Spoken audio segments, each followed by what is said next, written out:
آج ہم آپ کو بتاتے ہیں کہ کس طرح اسرائیل کی جو جنگی مہم اب تک انتہا تک پہنچ چکی ہے کہ خود اسرائیل کے حامی بھی اب اس کے خلاف بولنے پر مجبور ہو گئے ہیں۔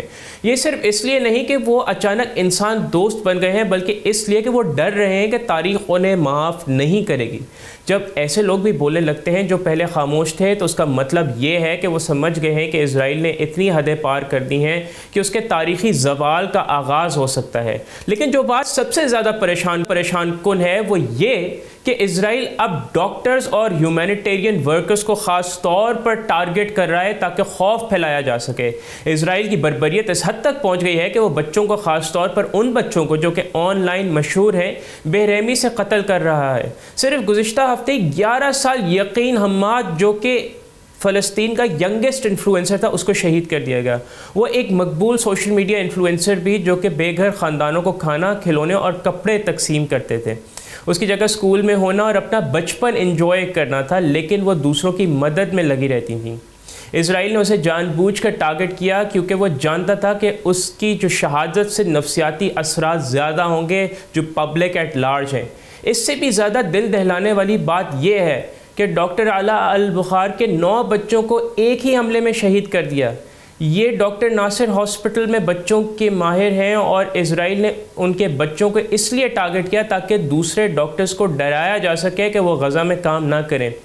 سیدار، لقمان، سدین، رویل، ارسلان، جبران، ہوا، رکان اور یحییٰ 7 ماہ سے 12 سال تک کی عمر کے یہ بچے اب ہم میں نہیں ہیں اور ان کو شہید کر دیا گیا۔ صرف 11 سالہ آدم زندہ ہیں لیکن نازک حالت سے ہیں۔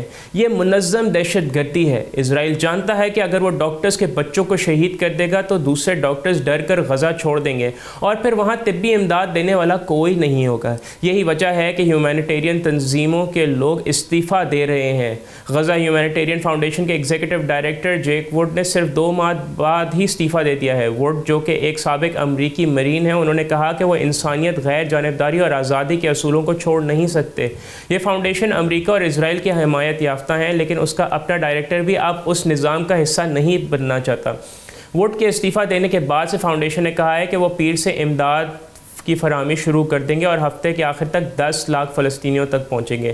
لیکن ناظرین، یہ اسی طرح ہے جس طرح اونٹ کے منہ میں زیرے والی بات اور چھوٹا قدم ہے، کیونکہ صورتحال یہ ہے اس وقت کہ بھوک کی نگرانی کرنے والے عالمی ادارے کے مطابق 5 لاکھ لوگ یعنی غزہ کی 1/4 آبادی فاقہ کشی کا سامنا کر رہی ہے۔ اسرائیل نے مارچ سے شروع سے ایک ناکہ بندی لگائی ہوئی ہے اور اب صرف محدود امداد کی اجازت دے رہا ہے۔ اقوام متحدہ کے مطابق روزانہ 500 سے 600 ٹرک امدادی سامان کی ضرورت ہے، لیکن اسرائیل نے بدھ سے اب تک صرف 100 ٹرک کی اجازت دی ہے۔ اقوام متحدہ نے اسے سمندر میں ایک قطرے کے برابر قرار دیا ہے۔ اور یہاں پہ ناظرین سب سے بڑا سوال یہ ہے کہ امریکی صدر ڈونلڈ ٹرمپ جو اب دوبارہ برسر اقتدار ہیں، وہ کیا کر رہے ہیں؟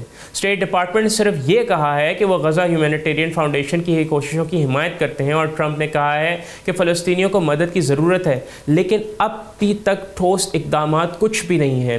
اسپین کے وزیر خارجہ خوسے مینوئل البارس نے میڈرڈ میں یورپی اور عرب ممالک کی میٹنگ میں کہا ہے کہ بین الاقوامی برادری کو اسرائیل پر پابندیاں لگانی چاہیے۔ انہوں نے کہا ہے کہ ہمیں پابندیاں لگانے پر غور کرنا چاہیے اور اس جنگ کو روکنے کے لیے تمام اقدامات کرنے چاہیے۔ لیکن ناظرین، سوال یہ ہے کہ کیا یہ کافی ہے؟ جب بچے بھوک سے بلک کر مر رہے ہوں، جب ڈاکٹرز کے بچوں کو شہید کیا جا رہا ہو تاکہ علاج کی سہولیات بند ہو جائیں، جب امدادی ورکرز استعفیٰ دے رہے ہیں، تو کیا صرف میٹنگز اور بیانات کافی ہیں؟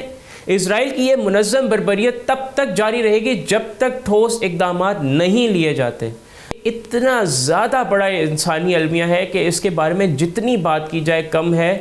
اب دنیا کو جاگنا ہوگا اور صرف بیانات تک ہی نہیں بلکہ ایک پراپر، ایک پروڈنٹ، ایک ایکشن پلان کی ضرورت ہے جہاں پہ اسرائیل کو اپنے جنگی جرائم کے لیے اس کو اکاؤنٹیبل ٹھہرایا جائے اور فلسطینیوں کی جو ہے بلا مشروط حمایت کی جائے، ان کی آزادی کی تحریک کی اور ان کی مدد کے لیے۔ اور ناظرین، یہ ہم سب کا ایک شرعی فریضہ بھی اور اخلاقی فریضہ بھی ہے کہ ہم ان کے لیے آواز اٹھاتے رہیں اور ہم ان کے لیے آواز اٹھاتے رہیں گے۔ سبسکرائب کریں اور بیل دبائیں تاکہ کوئی خبر رہ نہ جائے۔